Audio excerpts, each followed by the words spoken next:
Addicto Sex, mga ka-clear, shoutout sa inyo mga ka-clear. Eto na naman po si Alputera po na pinipinggan ni Digong. Uy! Patay! Ano yun? Grabe! Totoo ba yan? Totoo? Napinggir talaga. Ano tong napasukan ko reaksyon? Ngayon ko lang nalaman to ah. Oh. Eh bakit may ganito? Oh. Ano? Piningger? Totoo. Uy, grabing chismis yan ha. Kaya po, bumabara na naman po si Alputera LRYGYD. Mukhang si Risa Ontiveros po mga kakamping. Kaya po, kita nyo naman mga kakamping. Ano, ginawang inidoro si Senator Rizzo. Grabe naman. Sasamahan nyo talaga eh. O, tuloy natin. Tingnan nyo naman mga kakamping. Galit na galit. Ay, shoutout po kay kay Michelle Reyes. And salamat po sa iyong pakulay. Ayan, may jacket ka na po ba? Meron na pala. Salamat po sa blessings ha. Po si Alputera LRY at GYD. Kagahapon po pagkata pinalayas na po ang mga bayarang vlogger nila sa Senado. Pinalayas po sila dahil sila'y mababantot mga kababayan. Ay! Totoo naman. O, yung mga DDS vlogger talaga, mababaho talaga eh. May itim yung batok. O, yung pati kaluluwa, may itim rin. O, diba? Totoo po yan mga pre. Yung, si Jay Guevara nga, bukod sa maitim yung batok niyan, maitim rin yung kilikili. O, alam nyo naman, diba? Sa Facebook, viral po yung kilikili ni Jay Guevara. O, diba? Kaya kung paitiman lang po, o, nasa kanila na po lahat. Diba? Siyempre, hindi po normal yung itim nun. Kilikili. Batok. Okay lang sana kung buong katawan mo maitim, which is beauty po yun. Beauty.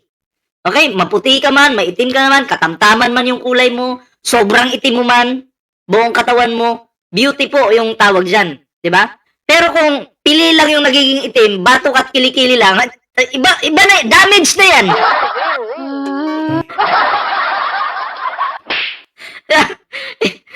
may itim lang sa'yo dito? Dito? Ang tawag sa'yo? Pero kung buong katawan mo pantay, tangina palakpakan pa kita eh. Oh, di ba? Oh, kagandahan po ang tawag doon. Tuloy natin. Itong Alputera talaga magaling alam nyo, papangit ang ugali. Nagulat po tayo kahapon dahil imbis po makita po natin ay kapulisan. Meron po mga bumbero at meron pong malabanan.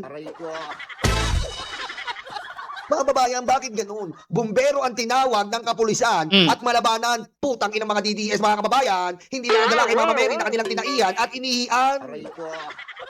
Aray ko. Grabe po ang baho ng Senado sa mga putang inan to.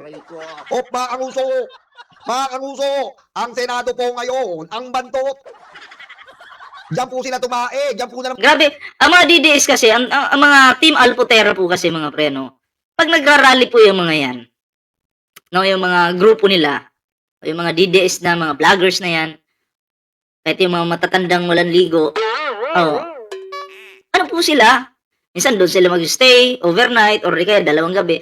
Ang problema, dyan na po sila nagtatapon ng basura, dyan na po umiihi, at doon na po, pasintabi po sa kumakain na, doon na po tumatae.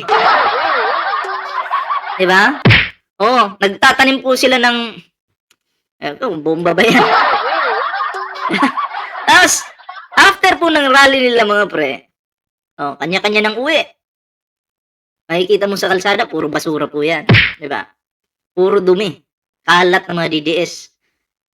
Maaamoy mo yung ihi. Diba? Grabe mga walang disiplina po. Pero tingnan nyo, pag BBM vloggers po, or mga loyalista po yung nagrally, kompleto po yan, may mga basura po. Hindi po yan umiihi kung saan-saan. Alam nyo naman yan. Di ba? Nung sumasama ako sa rally, naka-live pa ako eh. Kita nyo naman, disiplinado po yung mga loyalista, di ba? Pero pag DDS, lahat po ng kadugyutan ay nandun na po sa kanila. Nakikita nyo naman yan, di ba? Sa mga rally po. Ikumpara nyo po yung rally ng loyalista sa mga DDS. Makikita nyo po yung kaibahan at maaamoy nyo po, no? Kung sino mabango at mabaho. umiihi ang mga tarantado. Na. Ngayon po, ito si Alputera, LRY at GYD sa pagpapalis po ng mga vlogger nila at mga pera nila ng mga So, vlogger ibig sabihin, Alputera, LRY at GYD ay may mga ano po pala to, vlogger, DDS vloggers. No? So, ibig sabihin, nagpakalat po sila ng mga DDS vloggers. So, mga bayaran po talaga itong mga DDS vloggers na to, no? Na di umano'y galing kina Alputera, LRY at GYD, no? Patay tayo dyan. Yan, tinalakay natin itong mga panahon na to. Tinitira na po, binunto nila ang galing kay Risa Ontiveros. Grabe, oh. Una po, tinira nila si Risa, nag-i-index card. Okay na nag-i-index card, kaysa naman bobo, katulad ng putang inang si Sara Duterte. Diba? Kaysa kay Sara Duterte, mga kababayan, napaka-bobo, napaka-inutil. No, totoo naman talaga. Totoo naman. Bakit tububo si Sara? Ganito kasi yan. Merong isang kano na nagtanong kay Sara Duterte, English. Tinanong ko si Sara Duterte ng English. Ngayon, dahil bobo po si Sara, sinagot ng Tagalog. Ano sabi ni Sara? Hindi, sinagot niya ng Tagalog. Tapos sabi ni Sara, naintindihan niyo po ba yung sagot ko, sir? Tagalog kasi yun. Pwede ba yun? Tinanong ka ng English, sasagutin mo ng Tagalog. Tama si Tolniolo. Bobo si Sara Duterte. English. Tagalog yung sagot. Di ka marunong mag-English? Nangangarap ka na gusto mo maging presidente ng Pilipinas. Ako po, si Sara Duterte, tatakbo bilang Pangulo ng Pilipinas. Ang aga-aga pa. Diba? Wakalipaking ko, Lord.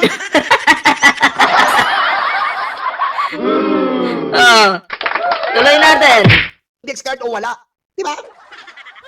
Si Risa Ontiveros po. Ano po ba kwalifikasyon ng isang Risa Ontiveros? Siya lang naman po ang nagpakulong kay Kibuloy. Diba? At siya rin po nakapagpakulong sa kapatid ni Harry Roque. Ito. Ipin natin to Ipin natin to. Gusto ko lang sabihin to. Sabi ni Carmely. Ano to? Cabaldo. Carmely, amo mo na utal-utal kanina, di mabanggit pangalan ng pinsan.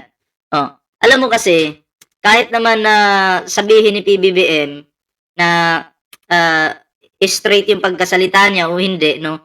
Maliwanag naman po na si PBBM wala pong pinipili.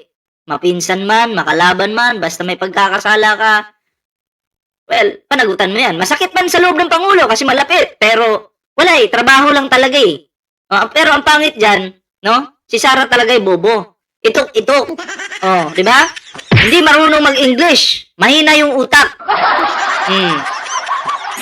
Di ba? So, abangan nyo na lang. Abangan nyo na lang na si Sara Duterte kung saan babagsak yan. Di ba? Yung pangarap maging presidente niyan, di matutupad. Kasi matibay po, no? Yung impeachment laban sa kanya. So, tuloy po tayo dito, mga pre. Sino? Si Aguila? Ang baliw talaga to si Kiko, no? Diba? Yan po ang mga qualification ni Risa Ontiveros. Oy, Magiting ng Bulacan. Maraming salamat sa mga Magiting ng Bulacan. Ngayon si Alputera po, dinadali po. Sino? Dinadali po. Dinadali ngayon. Sino? Si Risa Ontiveros. Hindi nyo kaya yan? Ang dami. Bakit nga ba si Alputera, no? Itong Alputera talaga namamangka po ito sa dalawang ilog. Paulit-ulit ko po ito sinasabi kasi pansin nyo, may pabeso-beso pa po kay First Lady. Tapos yung pala, mapag-alaman natin, sponsored po pala. Sponsor niya yung mga pagkain doon sa Hague. Siya nag-sponsor sa mga DDS doon. So anong tawag dyan? Namamangka ka sa dalawang ilog. Tayo bilang supporter po ng administrasyon ni Pangulong Bongbong Marcos, bilang sumusuporta, hindi po tayo papayag na may mapagpanggap dyan sa na umaaligid-aligid sa First Lady. Diba? So, anong tawag dun? Dapat pa bang pagtiwalaan yan? So, syempre mga pre, para sa akin hindi. Traidor Traidor po yun. Namamangka sa dalawang ilog. Ha? Nag-i-sponsor di umano ng, alam mo yun, mga pagkain ng mga patay gutom na didi sa Hague. Eh, sagot niya daw yan eh. Di umano So, kung ako po yung tatanungin, dapat po talaga mag-ingat po yung First Lady sa mga nakapaligid sa kanya. Kasi, hindi po lahat ng nakapaligid po sa ating First Lady ay totoo. Totoong nagmamahal sa kanya. Totoong kaibigan, wala po. Mahirap yan. 'Di ba? Lalo na pag usaping alputera. Nakakatawa nga eh. No, nakakatawa kasi pagkaharap, may video ako dati niyan, hahanapin ko po ulit. Pakita ko sa inyo sa next live po natin. Nagbeso-beso pa sila, First Lady. Akala mo talaga close. 'Di ba? Pero pala hindi. Kaya yun, mahirap po talaga magtiwala sa taong plastic. Kayo po mga pre, ano po yun yung opinion, reaksyon, pa-comment naman para mabasa po natin yan. Ayan. And syempre bago po tayo magtapos sa ating live ngayon, ayan, pasalamatan ko lang po yung mga nagpakulay sa ating kanina. Maraming salamat po sa inyo. And syempre mga pre, sa mga silent viewers natin, sumubaybay po sa ating live ngayon, sumama sa ating live, maraming salamat po. Abangan nyo po mamaya, may mga pasabog po tayong upload mamaya. Nako. Oo, kabang-abang po yan. Like, share, subscribe po sa hindi po nakapag-like dyan. Ayan. And sa hindi pa po nakapag-subscribe, libre pong mag-subscribe. And syempre, may TikTok tayo, may Facebook po tayo. Kompleto po yan, mga pre. Ayan.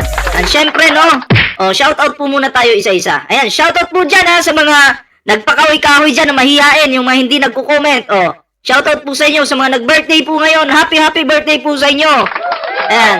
Sa mga nalasing po ngayon, tagay-tagay lang pag may time. So yun mga pre, shoutout po sa inyong lahat.